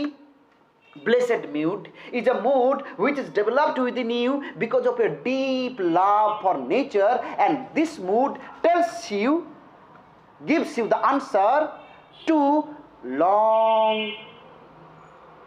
time unanswered question, unexplainable question, unexplainable incident, সেগুলো কি হয়ে যাচ্ছে? আলোকিত হয়ে যাচ্ছে। এটা হচ্ছে সেই ব্লেসেড মুড। আর কি? ওই মুডের আরো বর্ণনা দিচ্ছি, যার মধ্যে the serene and blessed mood. হ্যাঁ পাঠক, আবার ওই কথাটা বলছে, ব্লেসেড মুডকে এত গুরুত্ব দিচ্ছেন উনি যে দুবার বলে ফেলেছেন। দ্য সিরিন, শান্ত। এই সিরিনটা অলরেডি একবার পেয়ে গেছে, ট্র্যাঙ্কুইল, তাই তো? ট্র্যাঙ্কুইলিটি ওটা তো আগেই হয়ে গেছে। কিন্তু blessed mood, serene and the blessed mood in which the affections gently lead us on. সে এমন এক অনুভূতি, এমন এক মানসিক অবস্থান, যে অবস্থায় আপনার অ্যাফেকশনস, আপনার ভালোবাসা, প্রকৃতির প্রতি ভালোবাসা আপনাকে ক্রমে ক্রমে আরও হায়ার অনুভূতিতে নিয়ে যাবে। Leads us on. আমাদের অ্যাফেকশন ক্রমে ক্রমে কোন দিকে নিয়ে যাবে?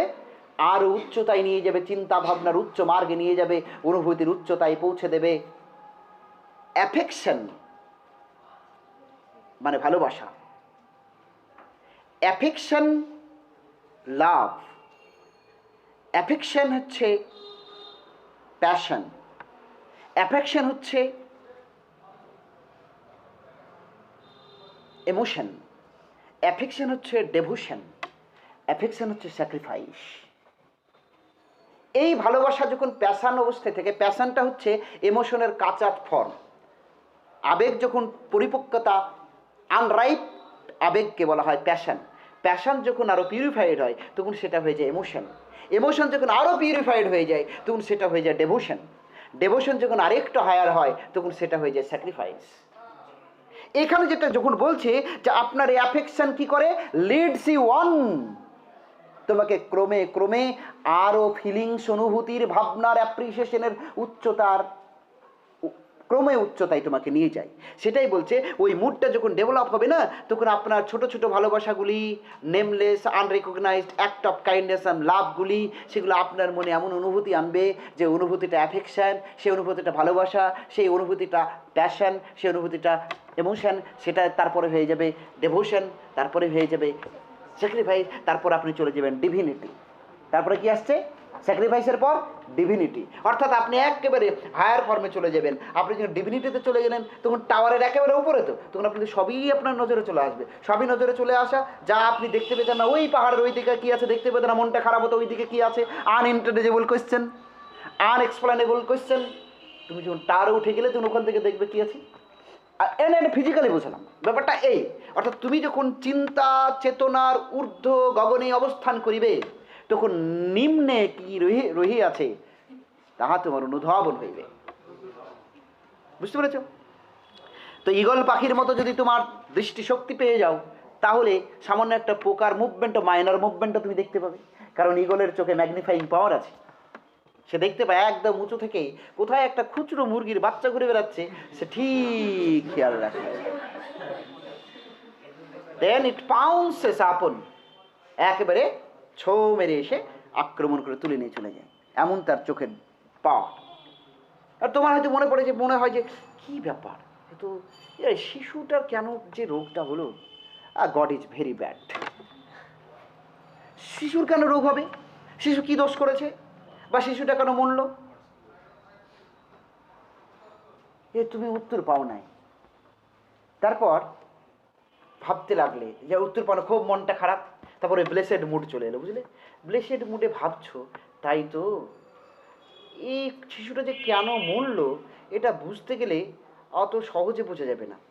এখন উনি এক্সাম্পল মনে হয়তো ভাবছে যে এই ধরো একটা লোক হাসপাতালে, কি বলে, ওই কি হাসপাতাল বলে, নীলরতন হাসপাতাল, এখানে একটা ভদ্রলোকের ওপেন হার্ট সার্জারি হচ্ছে। তো অপারেশনটা হবে 5.5 ঘন্টা ধরে। আর ওই বেডে এমন একটা পোকা আছে, সে পোকাটার আয়ুষ্কাল হয়তো 3 মিনিট। অনেক জার্ম আছে যেগুলো জন্মাচ্ছে আবার মরছে। সে জন্মেই দেখছে একটা লোক আর একটা লোককে কুপাচ্ছে। তখন ও সিদ্ধান্ত নিলে, ছি ছি ছি ছি, এই লোকটা কি নিষ্ঠুর, বলে মরে গেল। এই 5.5 ঘন্টার মধ্যে ওর কয়েকটা জেনারেশন, ওই পোকাটার কয়েকটা জেনারেশন লক্ষ্য করবে এবং সিদ্ধান্ত টানবে যে ডাক্তার ইজ ভেরি ক্রুয়েল, এই লোকটি very cruel, one man is killing another man. এখন ওই ডাক্তার ক্রুয়েল না কাইন্ড সেটা বোঝার জন্য কমপক্ষে ওর 6 ঘন্টা বয়স দরকার, নইলে ঘটনার শুরু আর শেষ তো দেখতে পাচ্ছেন, ঘটনার শুরু এবং শেষ দেখা না পর্যন্ত তার পক্ষে সিদ্ধান্তটা না ভুল যে ওই লোকটা নিষ্ঠুর না আসলে kind.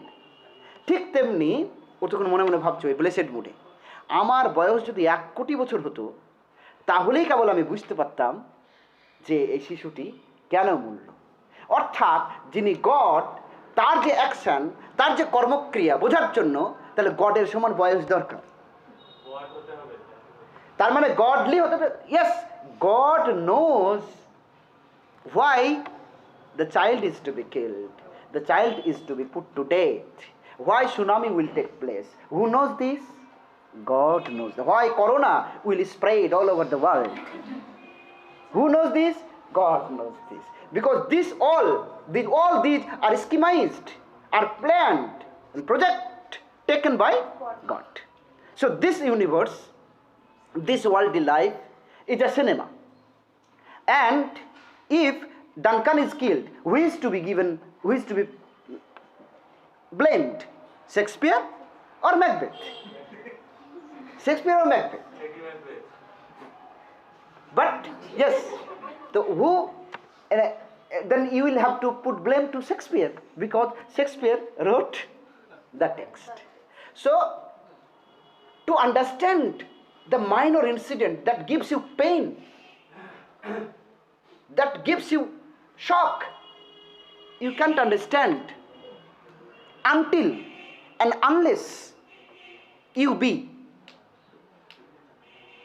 a owner of a lengthy life, or if you are not allowed with the maximum knowledge, you can't understand this. এই মুহূর্তে সে হয়তো ভাবলো, yes, এবার বুঝেছি, এ নিয়ে ভেবে লাভ নেই, God knows this. ওর একটা আন্ডারস্ট্যান্ডিং হলো, ও লাইট হলো, যাকে বাবা কি বোঝাচ্ছে পেছনে লাইট হলো। ওর হচ্ছে রাগ হচ্ছে, এত কিছু, সব কিছু আমরা শুনতে পাই না কেন? সব কেন শুনতে পাবো না?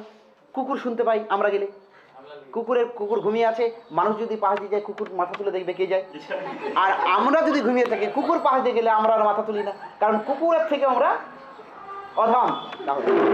তখন তার মনে হয় যে কেন শুনতে পাবো না, 20,000-এর বেশি কেন বা শুনতে পাবো না, 20-র নিচে কেন বা বেশি শুনতে পাবো না, তখন তার দুঃখ হয়।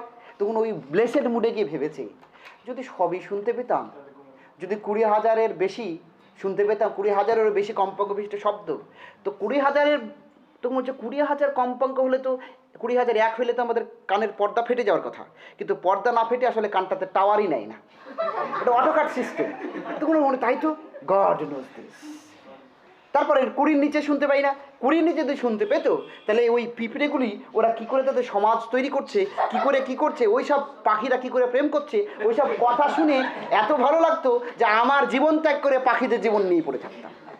তখন ও ভাবছে, আমি ফর এক্সাম্পল বলছি এই ভাবনাগুলো, এ ভাবছে। তারপরে ও বলছে, ভাবছে যে আচ্ছা আমরা কেন সব দেখতে পাবো না, বেশি দূর এমনি করে তাকালে বেশি দেখতে, গাছটার দিকে তাকাচ্ছি তো গাছটা অর্ধেক দেখতে পাচ্ছি, আর অর্ধেক কেন দেখতে পাচ্ছি না? একটা মানুষ যাচ্ছে পিছন দিয়ে দেখে, আমরা ভাবি পিছন দিক দেখতে পাই, কিন্তু কল্পনা করে আর সামনের দিকেও দেখে নিই, তাই কিন্তু দেখতে কেন পাবো না? ওর প্রশ্ন তাই, কেন দেখতে পাবো না, সবটাই দেখতে পাবো। তারপরে ও এইসব ভাবছে, তখন হঠাৎ করে তার মনে হলো, এই যে যখন সূর্যের আলো ঘরের কোনো ফাঁক দিয়ে ঢুকে পড়ে, তখন সকালবেলা বিছানা থেকে উঠে কত কোটি কোটি সব ঘুরে বেড়াচ্ছে, ডাস্ট পার্টিকেলগুলো ঘুরে বেড়াচ্ছে, অন্য সময় কেন দেখতে পাবো না, কেন দেখতে পাবো না? হ্যাঁ, যখন তারপরেও ভাবতে শুরু করলো, এটা ওর প্রশ্ন ছিল, এটা ছিল মিস্ট্রি, এটা ছিল ওর বার্ডেন। তখন ভাবতে শুরু করলো, তাই তো দেখতে কেন পাবো না? তখনও ভাবছে, হ্যাঁ এবার বুঝেছি, যদি দেখতে পেতাম আর ওই ইগলের মতো যদি ম্যাগনিফাইং পাওয়ার থাকতো তাহলে সাইকেল চড়তে পারতাম তো, ছোট ছোট কুঠিগুলো তখন পাথরের মতো ছুটে আসতো, এই গেলাম এই পড়লাম। অর্থাৎ আমাদের কম দেখতে দেওয়া হয়েছে, আমাদের কম শুনতে দেওয়া হয়েছে। This is a mercy of God, mercy of nature. তো যে বাবা বাঁচলাম, তখন ওই বোঝা থেকে সে বেঁচে গেল। বুঝতে পেরেছো? এই হচ্ছে ব্যাপার। এবার মানুষের চুল বেড়ে যাচ্ছে, দাড়ি বেড়ে যাচ্ছে, ও ভাবছে আচ্ছা চোখের এই ভুরুগুলো কেন বাড়ে না, ও তো চুল। তো বলছে বাহ, যদি বাড়তো তাহলে চোখ ঢেকে যেত, অটোকাট সিস্টেম। বেগুন তুল থেকে হাত থেকে ফসকে পড়ে যাবে, বেগুন পড়ে যাবে হাত থেকে ফসকে, তা আমি তুলে নিতে পারি, আবার তরকারি রাঁধতে পারি সেটা দিয়ে। কিন্তু সরিষাগুলো যদি ডাইরেক্ট গাছে গাছে ফল হয়ে জন্মাতো, তাহলে ওই কাটতে গিয়ে ভাঙতে গিয়ে ওই মাটির জমিতে পড়লে আর তোলা যেত না। তার জন্য গড হ্যাজ প্যাকেটেড, কি সুন্দর প্যাকেট করে দিয়েছে। প্যাকেটগুলো নিয়েছে, বাড়িতে আমি প্যাকেট খুলে নিয়ে নিচ্ছি, কি দারুণ। এই যখন সে ভাবছে তখন বলছে ইয়েস, গড ইজ গ্রেট। বুঝতে পেরেছেন? তারপর সে ভাবছে এত বড় বড় বট গাছ, অশ্বত্থ গাছ, এই গাছগুলো যেমন বড়, ফল তো তা আরো বড় হওয়ার কথা, তাই নয় কি? তো এই গাছগুলো ফল এত ছোট কেন? তখন ভাবলো ইয়েস, বুঝেছি, কারণ এই গাছগুলোর তলেই সাধারণত মানুষ বিশ্রাম নেয়। ফল যদি কাঁঠালের মতো হতো তাহলে মাথায় কাঁঠাল পড়তো। তাহলে যে গাছের তলায় মানুষ বিশ্রাম নেয় সে গাছের ফল ছোট হবে, পড়লে শিশুর গায়েও লাগবে না, এমন ফলের ব্যবস্থা করা হয়েছে। তখন সে বলছে ইয়েস, আই হ্যাভ আন্ডারস্টুড। তখন তার সমস্ত মিস্ট্রি, সমস্ত বার্ডেন এটা লাইটেন্ড হয়ে যায়, সে নিজে ইলুমিনেটেড হয়, সে নিজে এনলাইটেন্ড হয়। সেইগুলি আমি একটা এক্সাম্পল বললাম। তাহলে ওয়ার্ডশট আসলে এরকম কথাগুলো উনি বলতে চেয়েছে, যে কী করে বার্ডেন তো লাইটেন্ড হচ্ছে, বার্ডেনটা কীভাবে লাইটেন্ড হচ্ছে। Please next. And until in lighten the serene and blessed mood, the serene and blessed mood, the serene and blessed mood in which the affection বুঝলেন, gently lead us মানে আমাদের ক্রমে আরো হায়ার ফর্ম দেয়। অ্যাফেকশনের আবেগের অনুভূতির আরো হায়ার, চিন্তা চেতনার আরো হায়ার ফর্ম আমাদের প্রদান করে। আনটিল, এবং এটা প্রদান করতে লিড করছে তো কি অ্যাফেকশনগুলো কি হচ্ছে ভালো করে বোঝার চেষ্টা করো। ওই অ্যাফেকশন আমাদের লিড করছে, কি করছে, লিড করতে কোথায় নিয়ে চলে যাচ্ছে বলেছে, ডিভিনিটিতে নিয়ে চলে যাচ্ছে। এর ফলে কি হয়, until the breath of this corporeal frame, corporeal মানে ফিজিক্যাল বডিকে বোঝায়, কর্পোরিয়াল আর রিয়ালের আর ইটা যদি কেটে দাও তাহলে কি হয়, কর্পোরাল এক জিনিস আর কর্পোরিয়াল এক জিনিস। কর্পোরিয়াল মানে ফিজিক্যাল আর কর্পোরাল মানে পার্থিব। কর্পোরাল মানে ফিজিক্যাল, কর্পোরিয়াল মানে পার্থিব। কর্পোরিয়াল ফ্রেম, এই পার্থিব body, and even the motion of human blood, আমার দেহ, আমার দেহের যে সংবহন, রক্ত সংবহন, সিস্টেম, সেটা কি হয় in body and almost suspended. এই জায়গাটাও উনি বলছেন, আমার কথাটা বিশ্বাস করবেন কিনা জানি না, এই জায়গাটায় বলছে আমার বডি ফাংশনস, আমার ব্লাড সার্কুলেশন এসব কি হয়ে যায় সাসপেন্ডেড। আমার বডির যে নর্মাল ফাংশনসগুলো কি হয়ে যায় সাসপেন্ডেড হয়ে যায়। And we are laid asleep in body, তখন আমাদের বডি ঘুমিয়ে যায়, বরং আমরা কি হই and become a living soul, বডির আর অস্তিত্ব থাকে না, হয়ে যায় তখন শুধু আত্মা। তো তুমি যদি ডিভিনিটিতে পৌঁছে যাও তখন তোর বডির ফাংশন করবে না তো, তাই তো? আমি তো আগেই বলেছি ডিভিনিটি মানে অনেক আবেগ, অনেক চেতনার সিঁড়ি ভেঙে তুমি বহু দূরে পৌঁছে গেছো, তখন তুমি হয়ে যাবে কি একেবারে ডিভাইন হয়ে যাবে, সেই সময় বডি ফাংশনস আর করবে না। কিন্তু কবি বলছেন ব্লাড সার্কুলেশন পর্যন্ত বন্ধ হয়ে যায়, তাহলে বেঁচে থাকার আর কোনো প্রশ্নই থাকে না। বুঝতে পেরেছো? এখন তাহলে ব্লাড সার্কুলেশন বলতে উনি কি বলতে চাইছেন?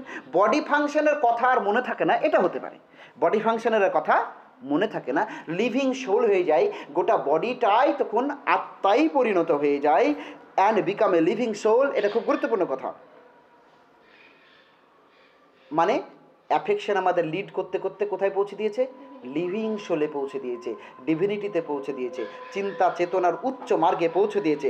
সেই মুহূর্তে সেই সময় হুইল মানে when you climb the highest part of your emotion, অর্থাৎ যখন তোমার আত্মার পর্যায়ে তুমি পৌঁছে যাও তখন কি হয় সেই সময় while with an eye, তখন দেখো while পরের লাইনে চলে এসো we see, তখন আমরা দেখে নিই। see into মানে গভীরভাবে অনুভব করা। then we see into the life of things, তখন এই পৃথিবীর সমস্ত কিছুরই life of things means importance of things, significance of things, সমস্ত কিছুর মধ্য থেকে আমি কি পেয়ে যাই? লাইফটা বুঝে যাই, অর্থটা বুঝে যাই, ইনার মিনিং বুঝে যাই, সিস্টেমটা বুঝে যাই, অর্থাৎ তাৎপর্যটা বুঝে যাই। অ্যানোটেশন নিয়ে টানাটানি করতাম, এবার আমি কনোটেশন বুঝে যাই, গভীর অর্থ বুঝে যাই, ইনার মিনিংটা বুঝে যায়। তাহলে উই সি ইন্টু মানে এক্সামিন করা, সি ইন্টু মানে ভেতর দেখা, see into the things of life, প্রত্যেকটা জিনিস, এই পৃথিবীর প্রত্যেকটা অবজেক্ট তার মর্মার্থ আমি বুঝে যাই। কোন সময়? যখন এই ব্লেসেড মুড আসে, যখন লিভিং সোলে পরিণত হয়, যখন আর বডি ফাংশন কাজ করে না, তখন আমি কি হয়ে যাই? আমি লিভিং সোলে পরিণত হয়। সেই সময় আমি কি দেখতে পাই? অর্থ দেখতে পাই, জিনিস দেখতে পাই না, থিংস দেখতে পাই। কি দ্বারা দেখি? এবার যেটুকু বাদ দিয়েছি, উইথ অ্যান আই, সেই চোখ দিয়ে। তার মানে কি? দেহের চোখ দিয়ে কি আর দেখছে? দেহ কিন্তু কাজ করছে না, দেহ কিন্তু আর কাজ করছে না, মন কাজ করছে, আত্মা কাজ করছে। With an eye made quiet, যে চোখ শান্ত হইয়াছে। চোখ কখন শান্ত হয়? যখন তুমি তৃপ্ত হও। চোখ কখন শান্ত হয়? যখন তুমি তৃপ্ত হও, যখন তুমি প্রশ্ন করো, যখন তুমি অনুসন্ধান করো, তখন তোমার চোখটা জয়লেস থাকে। জয়লেস আইজ, ক্লাউড বলে একটা কবিতা আছে উইলফ্রেড আওয়েনের, ক্লাউড। ওই ক্লাউড, সরি ভুল বললাম, উইলফ্রেড আওয়েনের একটা কবিতা আছে মুন বলে, মুন MOON, মুন। তো চাঁদ রাস্তা হারিয়েছে, চাঁদের সাথে প্রেমিকা তুলনা। সৌরভ, চাঁদের সাথে প্রেমিকার তুলনা। চাঁদকে বলছে প্রেমিকা, সে তার প্রেমিককে খুঁজে বেড়াচ্ছে, তার জন্য জয়লেস আই। যে কেউ হারানো জিনিস খোঁজে তার চোখ দেখলেই বোঝা যায় জয়লেস আই। তো কবিতা তখন জয়লেস আই ছিল, কারণ উনি মিস্ট্রির পিছনে ছুটছিলেন, ডার্কনেসের মধ্যে আবদ্ধ হয়ে গেছিলেন, তাই জয়লেস আই এবার কি হয়ে গেছে? আই কোয়াইট, মেড কোয়াইট, যা শান্ত হইয়াছে। কে তাকে শান্ত করেছে? The power of harmony. এর আগে উনি শুধু দেখতেন ডিসহারমানি, উনি এর আগে শুধু বিশৃঙ্খলা দেখতেন, এর আগে শুধু রাগ দেখাতেন। শিশু মরে গেল, কোনো শিশুটির কোনো দোষ নেই, এ হাজারো ঝামেলা, এত খেঁচা বেচা কেন পৃথিবীতে? এই খেঁচা বেচাটা ওর কাছে ডিসহারমানি মনে হতো। পরে উনি কি পেলেন? দেখতে পেলেন, গভীর চিন্তা দিয়ে আত্মা দিয়ে যখন প্রয়োগ করলেন, আত্মার টর্চ যখন অ্যাপ্লাই করলেন, তখন ধরা পড়ছে, পেনেট্রেট করে MRI করে দেখছেন জিনিসের ভেতরে কি? Yes, harmony is there, the disharmony outside, বা harmony is the deep side. ভেতরে ডিপ সাইড আছে, বডিতে ডিসহারমানি থাকতে পারে, কিন্তু ভেতরে কি আছে? হারমানি আছে। সেই ঊর্ধ্ব চেতনাই তিনি উদ্বুদ্ধ হওয়ার পর তার চোখ হয়ে গেছে কি? শান্ত চোখ। শান্ত চোখ দিয়ে এখন তিনি দেখিতেছেন কি? কি তাকে শান্ত করেছে? তার চোখকে শান্ত করেছে কে? Powerful harmony. চারিদিকে যখন তিনি মনে মনে তাকিয়েছেন তো দেখছেন চারিদিকে হারমোনি বিরাজ করছেন, শৃঙ্খলা বিরাজ করছে। এই পাওয়ারফুল শৃঙ্খলা কবির উদগ্র চোখ, কবির উগ্র ব্যগ্র চোখকে কি করেছে? শান্ত করেছে। অ্যান্ড আর কি দ্বারা? Deep power of joy. ফলত তার মনে এসেছে কুইন্টাল কুইন্টাল আনন্দের প্রবাহ। সেই প্রবাহ কবির চোখকে ঠান্ডা করিয়াছে। চারিদিকে হারমানির উপস্থিতি তার চোখকে ঠান্ডা করিয়াছে। ফলে এই ঠান্ডা চোখ দিয়ে সে যখন দেখিতেছে তখন সে কি দেখতে পাচ্ছে? See into the things, life of things, that is the meaning of things, significance of things. সবার কিছুর সব যে ইনার মিনিং অফ থিংস, সে প্রত্যেকটা অবজেক্টের সে তখন অর্থ খুঁজে পায়। Object is meaningless now, the significance is important. যখন সিগনিফিকেন্স বুঝতে পারবো তখন অবজেক্টটা দেখে আমাদের বিরক্তি আসার কোনো কারণ নেই। Because under the hard surface or under the ugly surface there is the beautiful inner part. Beautiful inner part. এই বিউটিফুল ইনার পার্ট দেখার ক্ষমতা কার ছিল? কার ডেভেলপ করেছে? কবি ডেভেলপ করেছে। কেমন? এরপরে দেখো, আমি আরেকটু দেখছি, আমাকে 35 বেজে গেছে, 36 ছেড়ে দিতে হবে, 40 মিনিট। বাট ইফ দিস, পাঠক পাঠিকা বিশ্বাস হচ্ছে না? হিব্রু লাগছে? বুঝতে পারছেন না? শুনুন, if this be but a vain belief. আপনি যদি মনে করেন আমার এই বিশ্বাসটা ফালতু, কোন বিশ্বাসটা?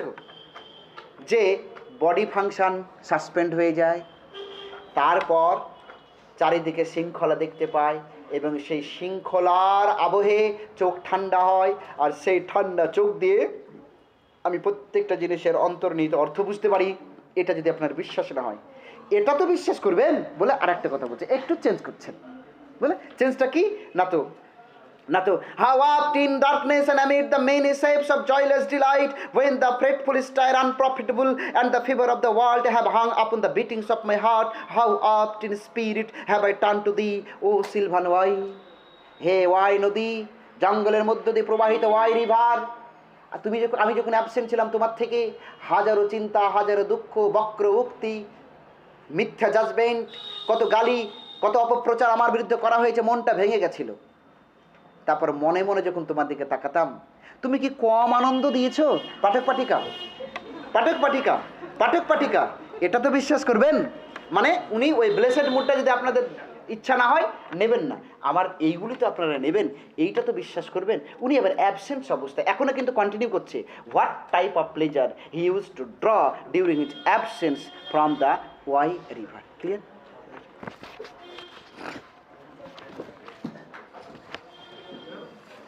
দুদিন সময় লাগবে এই টেক্সটায়, একটু সময় দিতে হবে, কারণ এখান থেকে তোমাকে নিশ্চিত হয়ে যেতে হবে। এরপরে আমি কোশ্চেনগুলো নিয়ে আনসার করে দেবো, সুবিধা হবে। এসো, দেখো কার কার আছে।